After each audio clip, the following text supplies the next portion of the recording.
Bonjour Manouya, aujourd'hui je reçois Rainui Tirao qui nous vient du centre de lecture. Bonjour. Bonjour. Alors toi tu viens le centre de lecture, est-ce que tu pourrais un peu préciser ce que c'est pour ceux qui ne sauraient pas? Bien sûr, alors le centre de lecture ça a été créé déjà il y a presque plus de 10 ans, en 2006. Le but c'est un pôle donc de ressources auxquels sont affectés des enseignants. L'objectif majeur c'est de développer le plaisir de lire, de lutter contre l'illettrisme. Et donc c'est une noble mission et une mission très très importante. Donc on est un pôle qui vient en aide aux enseignants pour créer des ressources. On participe à la formation, on est dans les classes et on reçoit aussi du public hors temps scolaire, des enfants. Voilà, donc il y a des livres à disposition. Ça fait un peu bibliothèque aussi. Voilà, c'est une mais mission. avec des ressources supplémentaires. Voilà, et puis donc des fois on accueille ou des fois on va directement sur le terrain. Le but c'est vraiment de trouver d'autres manières d'enseigner la lecture pour que finalement le côté plaisir ressorte de ces activités qui peuvent mener dans la classe ou vraiment en dehors de la classe, comme lors de sorties, notamment sur le salon du livre ou également dans d'autres lieux comme la BCD de l'école, voilà. Donc là, vous allez être partenaire avec le Salon du Livre qui va ouvrir en novembre. Alors, quelle va être votre action? Alors, ça fait plusieurs années qu'on est partenaire. Pendant plusieurs années, on proposait des ateliers en fait sur le salon. Ça a commencé comme ça, où on accueillait les classes et on leur faisait vivre des ateliers ludiques qui permettaient ensuite de relancer d'autres activités ou de donner aux enfants envie de lire. Depuis plus de 3 ans, avec la venue, l'invitation des organisateurs du salon, ils invitent des auteurs jeunesse. Et bien là, ce partenariat a pris plus d'ampleur puisque nous, on est un peu garant de l'exploitation pédagogique des ouvrages.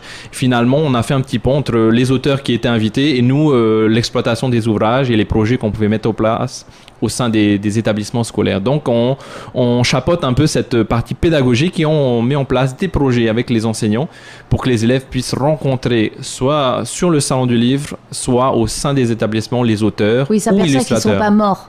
Exactement. Et c'est souvent les élèves retiennent les images, retiennent les titres, mais très très rarement les auteurs. Or les auteurs et illustrateurs, ils sont vraiment importants. C'est eux qui donnent vie à ces histoires finalement.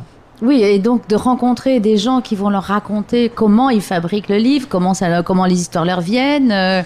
Exactement, il y a plein d'anecdotes. Les questions des enfants, ils sont très spontanées et ça peut avoir des liens avec l'œuvre, ça peut avoir des liens avec l'homme, ça peut avoir des liens avec le métier. Et des fois, on a des questions qui sont anecdotiques, comme combien ça gagne un auteur, et finalement combien d'heures de travail ou combien de temps pour produire un livre. Voilà, les questions sont vraiment variées. Il y a même un livre où il y a 3 phrases comme le livre de Cacaboudin là c'est un vrai livre, ça se pense. Exactement, et on se rend compte derrière des livres qui peuvent paraître, parce que l'ouvrage de jeunesse ça va de 3 à 12-15 ans quand c'est pour les ados, mais voilà, on se rend compte que finalement quel que soit le livre, les étapes sont à peu près les mêmes, le temps est peut-être différent, mais voilà, il y a une recherche, il faut pouvoir capter l'attention de son lecteur, et des fois capter l'attention de jeunes lecteurs, c'est aussi tout un art, j'ai envie de dire. Oui, parce qu'il y a vraiment des concurrences avec la télé et maintenant les tablettes et les DS et les machins, ça c'est dur. Exactement, à l'ère du numérique, les enfants sont très consommateurs, on est dans le passif,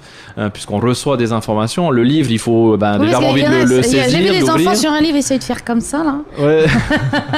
c'est vrai que c'est un peu les habitudes qu'on a, on glisse, on passe à la suite, mais je pense que le combat il vaut la peine et il n'est pas gagné, parce qu'un livre ça continue à faire émerveiller les enfants, on leur lit une belle histoire. Il faut aussi émerveiller les adultes, parce que est-ce que les enseignants lisent assez aussi? Je pense qu'il n'y a pas de souci, les enseignants lisent. Maintenant, c'est surtout comment aborder la littérature. C'est souvent un outil de travail.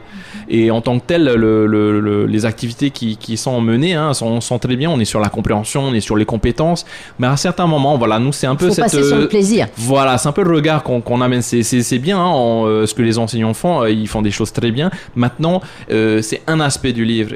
Et l'aspect plaisir, je pense qu'il doit jamais être perdu de vue, parce qu'on ne peut pas demander à un enfant ou un futur adulte de vouloir lire s'il n'a jamais éprouvé de plaisir. C'est normal, la lecture, ça doit être aussi à un moment donné un loisir. Si on veut que nos jeunes lisent, il faut qu'ils y trouvent du plaisir. Oui, il ne faut pas qu'on soit obligé de lire et que les enfants sachent que non, c'est un plaisir, c'est un émerveillement, on se plonge dans un univers. Exactement, la contrainte, ça ne marche pas finalement, parce qu'on se rend compte que dès qu'ils sortent de l'école, hop, le livre, ils ne veulent plus en entendre parler, et ça leur rappelle surtout les souvenirs des heures passées sur les bancs de classe. Il y a déjà un travail préalable des parents s'ils prenaient l'habitude de lire une petite histoire le soir avec des bouquins aux enfants, ça change tout. Moi, je suis d'accord. Après, c'est voilà, il y a plusieurs paramètres. Oui, mais ça aide aussi. Ça montre il y a que la proximité aussi du livre. Ça montre que le livre, il n'est pas réservé à l'école. Il y a le pays du livre aussi. Ah oui. Alors ici, aujourd'hui, on sait qu'un livre, un beau livre, notamment pour les enfants, il est souvent accompagné d'illustrations. Plus le format est grand, plus il est cher.